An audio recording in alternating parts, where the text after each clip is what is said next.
साथियों नमस्कार, मैं हरिश्चंद्र बंडवाल एचबी शॉर्ट्स में आप सभी का स्वागत करता हूं।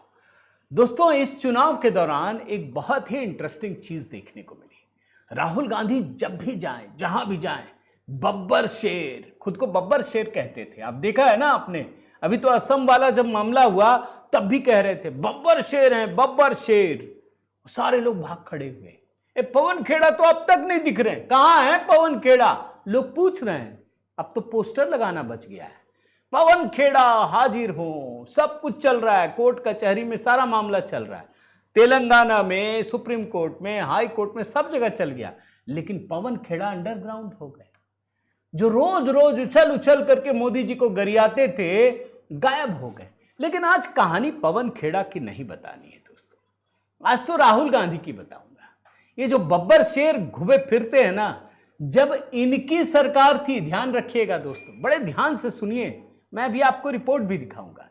जब इनकी सरकार थी 2014 से पहले की, तब इनको कट्टरपंथियों ने ये औकात दिखाई थी कि आप बब्बर शेर हैं या क्या है, मिट्टी के ढेर हैं, क्या है। अब कहानी क्या है, जरा मैं आपको दिखाता हूं, एक लिंक दिखाता हूं। ये न्यूज क्लिप देखिए, क्या लिखा है। राहुल गांधी को आईएसआई वाले बयान पर माफी मांगनी चाहिए। किसने कहा है? जयराम रमेश। ये कहानी है दोस्तों, ये जो क्लिपिंग दिखा रहा हूं 17 नवंबर 2013। उस समय राहुल गांधी कौन थे? कांग्रेस के उपाध्यक्ष थे।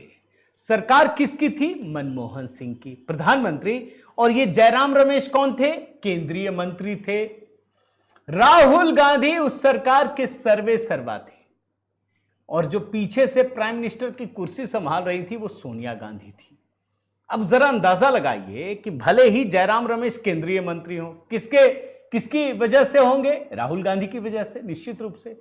अब जयराम रमेश क्या राहुल गांधी को बोलेंगे कि माफी मांगिए? बोल सकते हैं क्या? वो तो राहुल गांधी ने ही कहा होगा, सोनिया गांधी ने कहा होगा कि यार तुम बोलो ऐसा, यही होगा ना।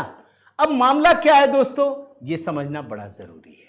ये मामला है, इसके लिए आपको मैं बताऊं, 2013 में राजस्थान का चुनाव चल रहा था दोस्तों, और राजस्थान के चुनाव के दौरान चूरू पहुंचे राहुल गांधी। उन्होंने जानते क्या कहा कि पाकिस्तान की खुफिया एजेंसी आईएसआई कुछ युवाओं के संपर्क में है। कहां के? मुजफ्फरनगर में जो हिंसा हुई थी, सांप्रदायिक हिंसा, वहां के कुछ युवाओं के संपर्क में आईएसआई है पाकिस्तान की। यह उन्होंने खुलासा किया। अब सवाल था कि किसने उनको बताया, तो यह उन्होंने बताया उसी रैली में कि एक खुफिया विभाग के अधिकारी ने उनको यह जानकारी दी है। अब ये तो सर्वे सर्वा, ये तो कहीं भी चले जाए, कुछ भी निकाल लें, सरकार इनकी, सब कुछ इनकी, सब कुछ तो जागीर था ना। लेकिन यह मामला उठ गया दोस्तों, क्योंकि इन्होंने मुसलमानों के लिए कह दिया, अल्पसंख्यकों के लिए कह दिया, और जोड़ किससे दिया? पाकिस्तान से, आईएसआई से। हो भी तो इनकी हिम्मत होगी क्या? हालांकि भाजपा ने तब सवाल पूछा था कि भाई ये जो खुफिया विभाग है वो सरकार को रिपोर्टिंग देने के बजाय राहुल गांधी को देता है क्या? ये है क्या? अरे मनमोहन सिंह कहते थे मैं इस्तीफा दे रहा हूं, आप पीएम बन जाए। पीएम तो बने नहीं, पीएम बनते तो आपको मिलता। लेकिन कांग्रेस के उपाध्यक्ष को भारत का खुफिया विभाग रिपोर्टिंग करता है क्या? लेकिन मामला यह नहीं है दोस्तों, मामला आगे बढ़ गया। जितने मुस्लिम संप्रदाय के कट्टरपंथी वो भड़क गए, नेता भड़क गए मुस्लिम संप्रदाय के, कि राहुल गांधी की ऐसी हिम्मत कि मुस्लिम व्यक्तियों की तुलना यह कह दे कि आईएसआई के साथ संपर्क में है, माफी मांगिए। अब इनको डर लगने लगा, गांधी परिवार डर गया। वो समझ गया कि यार अब इसमें तो जो, जैसे अभी खड़गे साहब मोदी जी को आतंकवादी कह करके अलट पलट करते हैं ना कि नहीं गलत हो गया, ये हो गया, वो हो गया, मैंने तो कहा नहीं, ये तो हो गया, लेकिन माफी तो चाहिए। अब इन्होंने वो तरीका अपनाया, अपने केंद्रीय मंत्री जयराम रमेश को उतार दिया कि तुम मांग लो। मांग लो मतलब क्या हुआ कि तुम ही मांग लिए। लेकिन जो वहां के पत्रकार हैं उन्होंने घेर लिया, क्या राहुल गांधी को नहीं बोलना चाहिए? आप सोचिए, जयराम रमेश का बयान दिखाता हूं दोस्तों, उस समय का। वो कह रहे हैं कि आप जब कह रहे हैं तो राहुल गांधी को स्पष्टीकरण देना चाहिए और माफी मांगनी चाहिए। ये दरअसल राहुल गांधी की तरफ से माफी मांगने के लिए पहुंचे थे। जरा सुन लीजिए।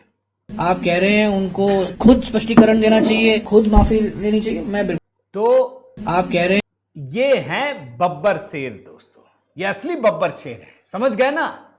ये बब्बर शेर कहां के हैं? जैसे कहते हैं ना घर में ही बब्बर शेर। अरे तब तो आपकी सरकार थी, तब तो बब्बर शेर रह ही नहीं पाए, अब क्या रहेंगे? अब तो वहां हिमंता जी कह रहे भाग खड़े हो रहे हैं, सारे ठहर ही नहीं पा रहे। ममता जी के राज में तो आप प्रचार नहीं कर पाते, काहे का बब्बर शेर। लेकिन जब अपनी भी सरकार थी तब भी आप बब्बर शेर नहीं थे। कट्टरपंथियों के आगे पूरी की पूरी सरकार झुक गई थी, यही हकीकत है। उम्मीद करता हूं दोस्तों ये वीडियो पसंद आया होगा। जरूर कमेंट कीजिएगा, लाइक कीजिएगा, शेयर कीजिएगा। अगर चैनल आपने सब्सक्राइब नहीं किया है तो जरूर कीजिएगा। कुछ पुरानी कहानियां, कुछ बड़ी कहानियां जो छूट जाती हैं, कोशिश होती है दोस्तों बहुत संक्षिप्त में आपके सामने प्रस्तुत कर सकूं। बहुत बहुत धन्यवाद। जय सिया राम।